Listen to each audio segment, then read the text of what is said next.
It's very easy to focus in on the public speaking aspect of a communication course. In fact, time after time, some students will be surprised that that's not all we do in communication. The communication field is very, very vast, and public speaking is only one aspect. In fact, if you were to ask someone with a master's, maybe even a bachelor in communication, they would probably say they only took 1 or 2 public speaking courses in their entire career. Now, that may be puzzling to some, and for others, you may start thinking, well, what else is there? Well, let's start shifting our focus into communication that happens one-on-one, interpersonal communication. In this chapter, we're going to look at the characteristics of interpersonal relationships. We'll look at different theories of relationship development, Knapp's model of communication, and discuss some ways that you can engage in dialogue in your interpersonal relationships. So you may be wondering, well, what is interpersonal communication in the first place? At its definition, interpersonal communication happens between at least 2 people. Some textbooks will say only 2 people. A few will say a small group, such as a family. Keep in mind that regardless of which definition you're using, that both parties will need to be interdependent. Now, interdependent really just means that your actions affect their actions, and their actions affect your actions. It's not complete and total dependence, the same way a child may be dependent upon their parent, but it's that you can survive on your own, you can do what you need to do, that if you get sick, it's probably going to affect your best friend because they're going to want to take care of you. Or if your best friend gets into an accident, you're more likely to get very worried. Their actions will affect you, your actions will affect them. Another aspect to think about is that there are going to be consistent patterns of interaction over an extended period of time. Now, what exactly is considered consistent, what exactly is that extended period of time, is very vague. It can mean talking every single day for a year. It can mean having a conversation every now and then for maybe just a couple of years. It can mean an entire lifetime. I know with a lot of my close friends who live out of state, we may talk once or twice every couple of months. But for us, since we've had such a strong relationship in the past, we've been able to keep it going even with less communication. But if there is someone that I just met, I would probably want to have more consistent interaction with them. Maybe talking once a week, maybe even daily. Now, some relationships are social, which means that they're just informal, maybe voluntary relationships that you have with casual friends, acquaintances, co-workers. In other words, the relationship never gets that deep. And there are even more intimate relationships.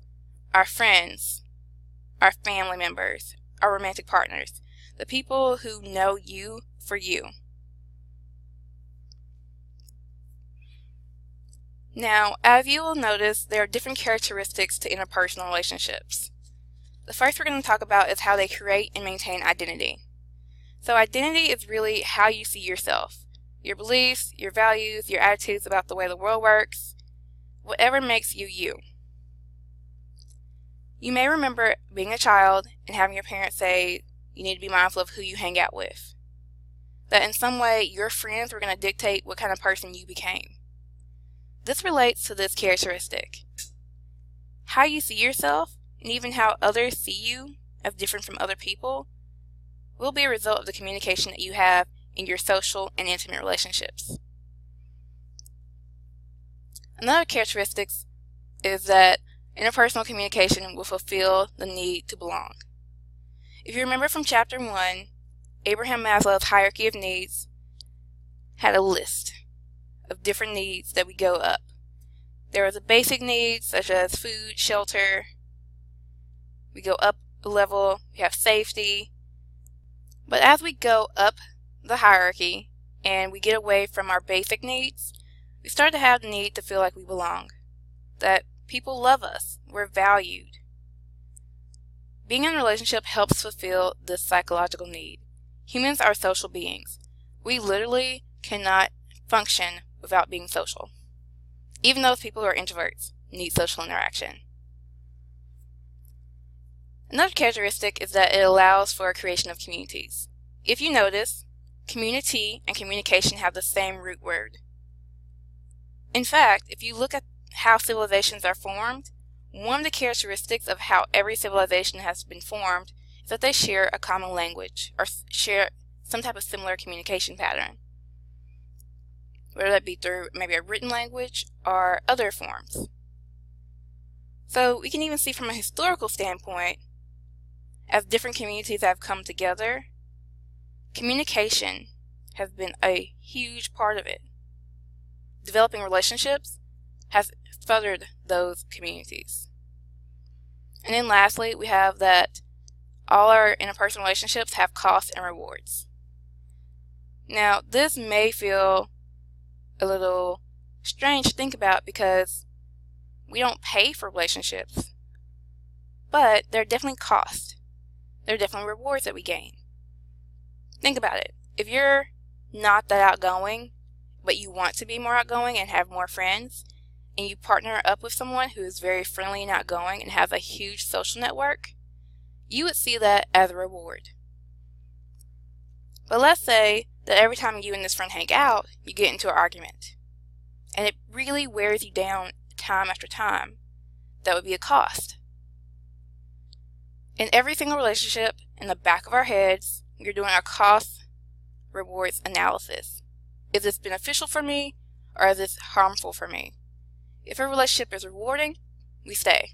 If it's too costly, we leave. Now remember, what you consider rewarding and what somebody else considers rewarding is going to be different. So don't tell somebody else they should leave a relationship just because you don't know what they may be going through. Another aspect to consider is that every single interpersonal relationship has a content and relationship dimension. Content being the words that are said, and relationship being the viewpoint that's indicated. So, I love this commercial where this man is saying a cheer. And at first it seems really weird and a little creepy. But once you expand the picture out, you notice, oh, he's cheering with this little girl. And they mention that he is an adoptive father. Immediately, this weird guy doing a chant on the middle of the sidewalk becomes a sweet moment between father and daughter. The content, the words that are said, never change, but the relationship changes the viewpoint. Now, as you communicate in your relationships, remember, you want to engage in dialogue. To do that, to be a competent communicator, balance how you express your feelings. Remember, it's really, really easy to go off and maybe inappropriately push our emotions out onto those we care about, even when they're not the ones who deserve that emotion. The last time you angrily yelled at your friend, even when they didn't cause you to get angry, but because they were the last person to say something and it just pushed you over the edge. Yeah, we've all been there. So remember, balance how you express your feelings. Also start giving people the benefit of the doubt. I had an ex, and I thought, I don't understand why I'm being treated this way. But when I really thought about it, why would a rational person do these said behaviors? I realized it wasn't really about me. It's because my ex experienced a death in the family. Exercise empathy. In that case with my ex, I definitely had to exercise some empathy. I had to remember, how would I feel if I lost my parent the way she had? It would definitely hurt me, and I would probably act out with everybody I cared about too. And also remember to invest time in your relationships. You can't make a relationship grow if you're not willing to build into it. So that concludes part 1 of relationship development, where we focused in on all the different characteristics of interpersonal relationships. In the next video, we're going to look at some theories.